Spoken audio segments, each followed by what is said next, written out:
A nation without a vision of what the future can be is bound to repeat past errors over and over again. This brief video will outline a vision designed to avoid old mistakes. A vision of efficiency, sustainability, and intelligent planning can lead us into a marvelous new world of unlimited human potential. Designing the future.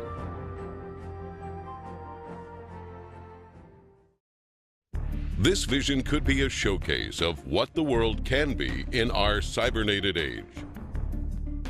Science and technology could be used for human betterment and the restoration and protection of the environment, serving as an example of the intelligent application of a systems approach.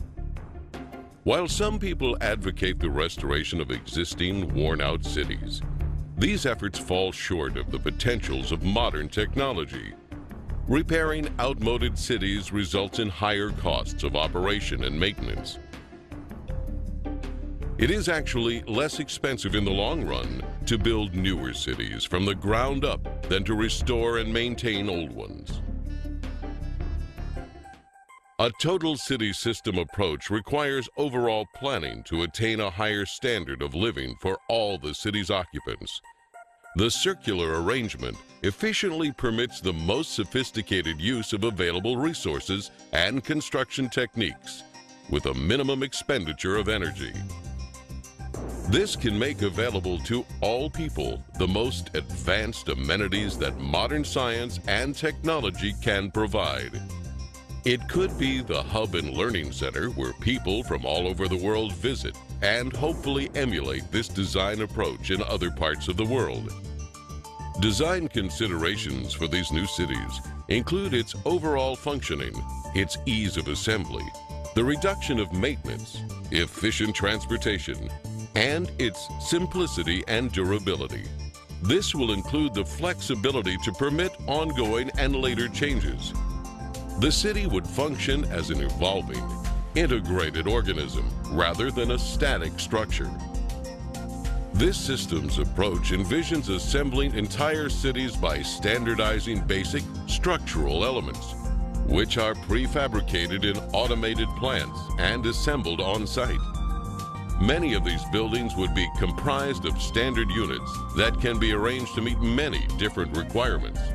This approach means that these cities can be extremely cost-efficient because only one sector needs to be designed, which can be duplicated repeatedly for the completion of an entire city as totally integrated city systems anywhere in the world. The outer perimeter will be part of the recreational area with golf courses, hiking and biking trails, and opportunities for water sports. Inside this area, a waterway surrounds an agricultural belt with indoor and outdoor agriculture. Continuing toward the city center, 8 green sectors provide clean, renewable resources of energy using wind, solar, and heat concentrators. Waste recycling and other services are located beneath the city.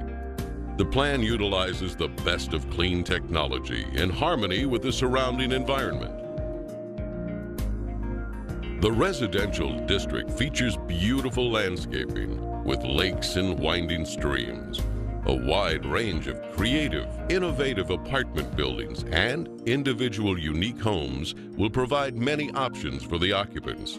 New and innovative methods of fast mass construction for housing and building systems will inject composite materials into a mold and then extrude the form upward. In some cases, multiple city apartments can be produced as continuous extrusions, which are then separated into individual units. Cranes transport these prefabricated dwellings to site locations. They are then lifted and inserted into a support structure. The apartments are lightweight and high strength. All of the dwellings are designed as self-contained residences. The outer surface of these efficient structures serve as photovoltaic generators, converting solar radiation directly into electricity for heating, cooling, and other needs. The thermocouple effect will also be used for generating electricity. The wide range of individual homes are prefabricated and relatively maintenance-free, fire resistance, and impervious to weather.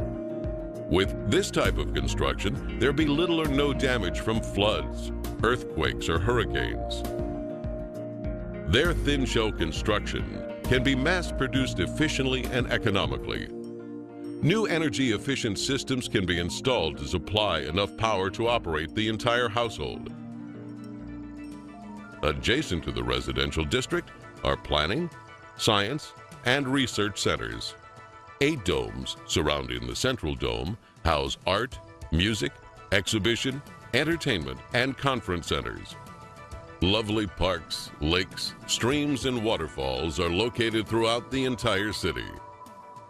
The Central Dome, or Theme Center, contains schools, healthcare, shopping, communications networking, and childcare.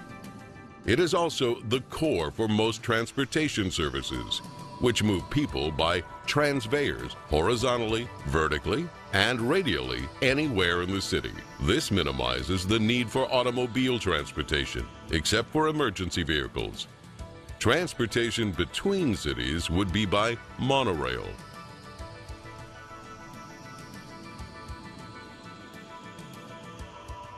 The Central Dome will eventually house a cybernated complex, which serves as the brain and nervous system of the entire city. It projects a 3D virtual image of Earth using satellite communication systems which display information on weather, agriculture, transportation, and the operation of the whole city. This cybernated system will use environmental sensors to help maintain a balanced load economy, which avoids overruns and shortages. For example, in the agricultural belt, electronic probes monitor and maintain the soil conditions, water table, nutrients, and more. This method of electronic feedback can be applied to the entire city complex. With computers now able to process trillions of bits of information per second, they are vital for arriving at correct decisions for the management of these innovative cities. The architectural structures themselves will be jewels of future possibilities, with a wide variety of exhibition buildings. Many of the displays will depict not what the future will be, but what it can be. Some of the cities may be total enclosure systems, which are self-sufficient. These massive structures would contain residences, parks, recreation, entertainment, healthcare, educational facilities, and more. Everything built in these cities would be as near to a self-contained system as conditions allow. In these total enclosure arrangements, the skyscraper assures that more land is available for parks and wilderness preserves, while at the same time eliminating urban sprawl. Wherever possible, geothermal energy can be harnessed. Geothermal power offers the possibility of an abundant source of clean energy. This source alone could provide enough energy for the next 1,000 years. National transportation systems would include a network of waterways and canals. These bodies of water could minimize the threat of floods and droughts by diverting floodwaters to storage basins. In addition, these canals could supply water for irrigation, fish farms, and recreation. The canals can also be used for desalination using a method of evaporative condensation.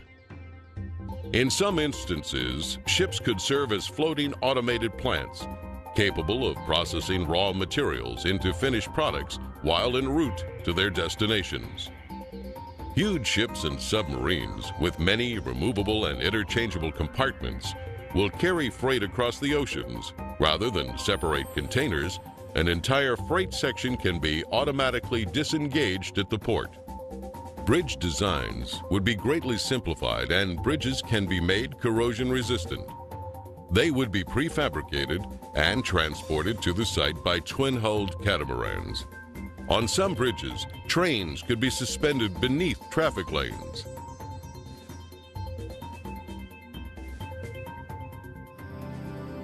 Colonization of the oceans is one of the last frontiers remaining on Earth. Prodigious oceanic city communities will evolve as artificial islands, floating structures, undersea observatories, and more. These large marine structures are designed to explore the relatively untapped riches of the oceans and provide improved mariculture, freshwater production, energy, and mining. This could offset land-based shortages. They could also provide almost unlimited riches in pharmaceuticals, chemicals, fertilizers, minerals, oil, and natural gas. Ocean cities would be resistant to earthquakes and greatly relieve land-based population pressures. The population would vary from several hundred to many thousand. Underwater oceanic viewing and research facilities provide expansive panoramic observations of the undersea world in its natural habitat without disturbing the ocean environment. Unsinkable floating sea domes will attract those who prefer unique offshore or island living. In the event of inclement weather, they could easily be towed ashore, mounted and anchored to elevated support structures. Mariculture and sea farming systems are used to cultivate and raise fish and other forms of marine life to help meet nutritional needs. These marine enclosures are designed as non-contaminating, integral parts of the ocean environment. If we use science and technology with human and environmental concerns, it could be a vivid future showcase of the human potential when working together to preserve the greatest gift we have, the resources and beauty of our planet Earth. In the final analysis, we are one people and share one planet.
Dad, you have to see what they're working on. Cars that drive by themselves. Hello, Samuel. Not in my lifetime. Can't believe everything you read on the computer. August the 14th. Agenda shows you're visiting your sister today. There's an accident on Anderson Avenue. Shortest detour adds 10 minutes. Accept detour? Shall I inform Sarah you will be late? Yes. Translating. Book appointment for tomorrow at 5:30. Dad, it says here that cars will actually talk to each other and exchange information. Like how many potholes are up ahead.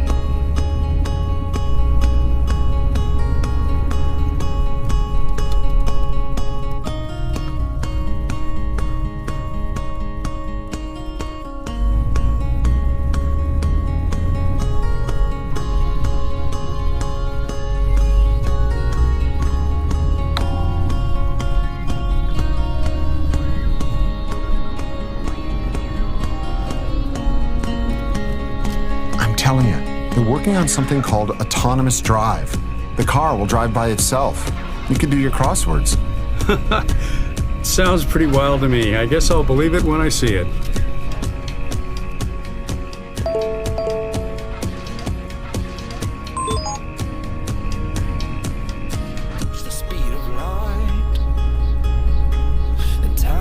Hey, sis. Your car told me you're gonna be late. Don't worry, we'll wait for you. Hey, don't forget to call Mom today. It's Dad's birthday.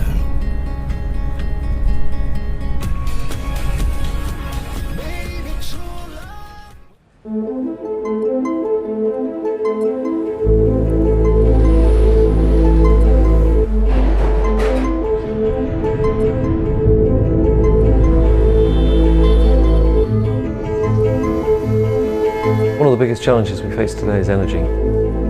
We use a lot of energy, and most of it comes from burning fossil fuels. In fact, about 85% of the global energy consumed comes from fossil fuels, which is oil, coal and gas. We know that burning these fossil fuels produces large volumes of CO2, which is being released into the atmosphere, damaging the environment. And we know that releasing carbon dioxide runs a significant risk of man-made climate change. The problem is compounded by the fact that demand for energy grows globally by about 2% each year. It's likely that over the next few decades we're going to continue using large amounts of fossil fuels to meet a good part of the energy demand. So to respond to global warming, either we need an energy supply that has no carbon release, or we need to find ways to use less energy.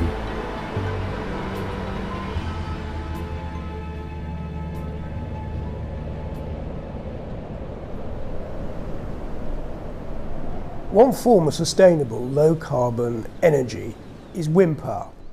Wind power in the last 25 years has developed into a major source of electrical power generation, already generating several percent of the world's total electricity output, and in many countries it's the fastest growing form of electrical power generation. Wind turbine equipment is becoming cheaper, it's becoming more reliable, and we've learnt how to integrate wind power effectively into a grid. Onshore wind farms are now approaching the point of being economical without subsidy, which is very good for the industry.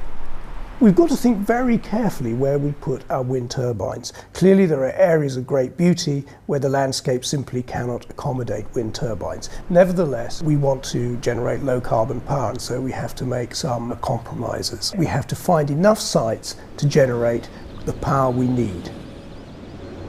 A further issue is that the wind is variable. At the moment, the variation in output is easily accommodated within the normal operation of a grid. However, if we look into the future where a very large proportion of our power might come from wind, then we've got to think of some way of electricity storage to even the output. One way round the difficulty of finding enough suitable sites on land is to build wind farms offshore. The attraction is there's more wind offshore and there's a lot more space. The problem is that to date they're considerably more expensive. If we can find a way of putting them offshore at reasonable cost, then we can harvest a lot more energy. Our research at the university has been very much focused on trying to reduce the cost of wind turbine equipment and increase reliability. Specifically, we're working on the generator. Most contemporary wind turbines use a form of generator which relies on carbon brushes to make contact to its moving part. These are a known reliability issue and they add to the cost of the generator. We're working on a new type of generator which doesn't have brushes and thereby eliminates these problems. So our technology could well be a cheaper and more effective approach.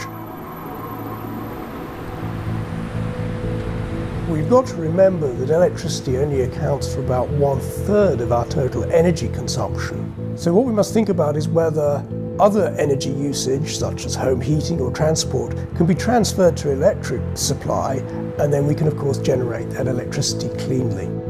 This would be a good way of reducing CO2 emissions. Although at present, wind power accounts for only about 1% of overall global energy production, it is growing rapidly, and I think in the foreseeable future that it will become a major producer of low carbon energy.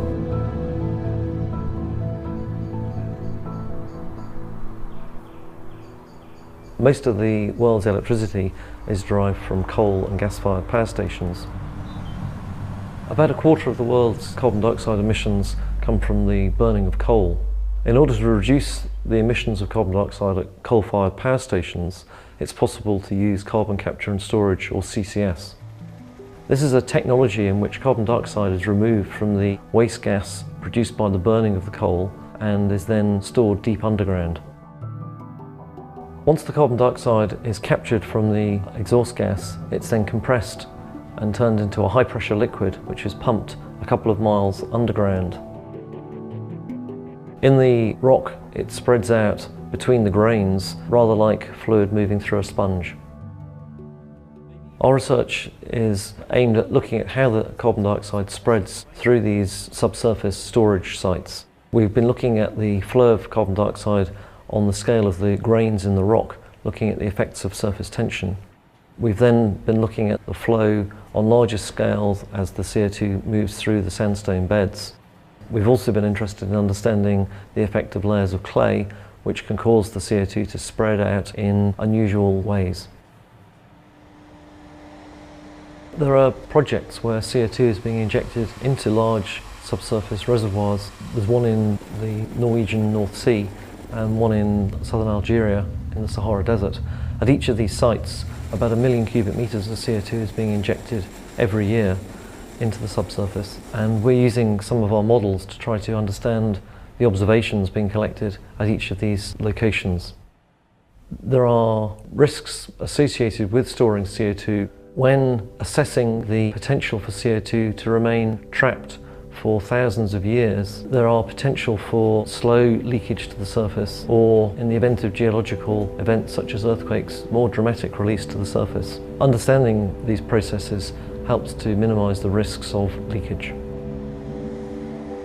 One of the main challenges is to create a commercial environment in which it's economically viable to build large CCS projects.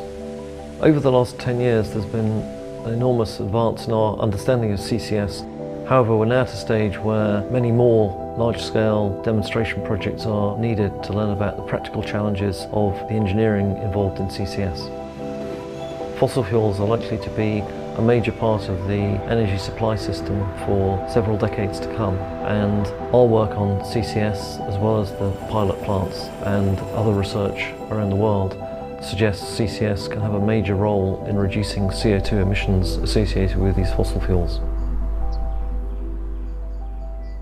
It would be great if we could find a solution to the energy and emissions problem on the supply side, but it's difficult. There are no easy solutions for a carbon-free energy system, so we have to look at demand as well.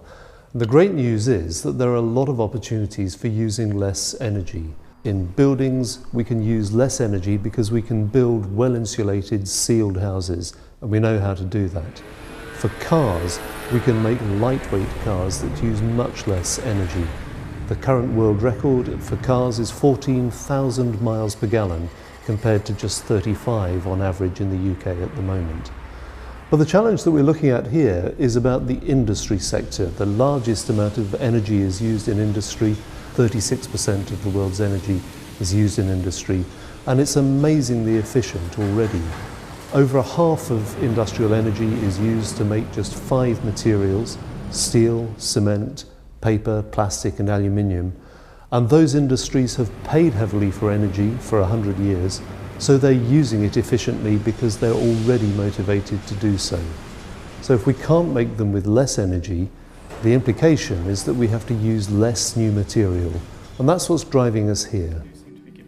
It turns out there are many ways that we can use less material without any real economic pain. A simple example is that new office buildings put up in European cities at the moment are designed for 100 years but typically replaced after just 40. If we could keep them for 100 or 500 years as we do here in Cambridge, then we'd be able to reduce the total amount of material required to provide offices and accommodation. Using things for longer is great. In many cases we could make them lighter weight. Most buildings we've found could use a third less material with no loss of performance whatsoever, just if we made them more precisely. Equally, we could use goods more intensively. We know that in the UK we've got 1 car for every 2 people. We drive it for 4 hours per week and it only has 1.5 people in it. So if we use fewer cars more intensively, we'd need less material, and of course as a benefit we'd use less petrol and therefore emit less carbon. All new office buildings are made with columns and beams. The horizontal beams are typically a constant depth all the way across the building. But actually they shouldn't be. They should be deeper in the middle and less deep at the edges. And if we made them like that, we could use about 1/3 less steel with no loss of performance. So one of the things we've been working on in the lab is to invent a new process for making variable depth beams. When the buildings are taken down at the end of their life, at the moment we demolish them. But if we instead deconstructed them, the steel in old buildings is perfectly ready to be used again. So we could unbolt the old steel frame, clean up the steel, and then use it in a new building. So there's a whole range of strategies for using less material without any significant reduction in the service that we take from having that material around. We make materials so efficiently that they're cheap, and that means that we've developed an economy where we assume that we can use materials abundantly. We need to move into a different system now. So our work has been to try to find ways to live with less new material, and perhaps to our surprise we found there are a whole range of options for doing so, and now we're working with businesses and with policymakers to try to bring that about in reality.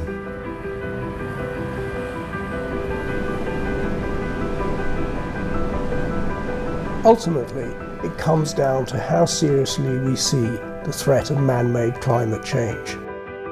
If we do see it as a serious threat, as many of us do, then we must look at significant reductions in CO2 emissions. And that means a big change to our energy system, and that could be on the supply side or the demand side. Over the longer term, the energy supply will evolve towards alternative sources of energy, including solar, wind, hydro, geothermal, biofuels and nuclear. And there are exciting opportunities for innovation in new energy technologies. All, or at least many of these, have a role to play, but they need to be assessed against local conditions. Technology such as CCS provides a means of reducing the CO2 emissions associated with burning these fossil fuels as we transform the energy supply system to renewable energy. On the demand side, what we've seen is that we can use a lot less energy without much loss of service, but doing so does require behaviour change.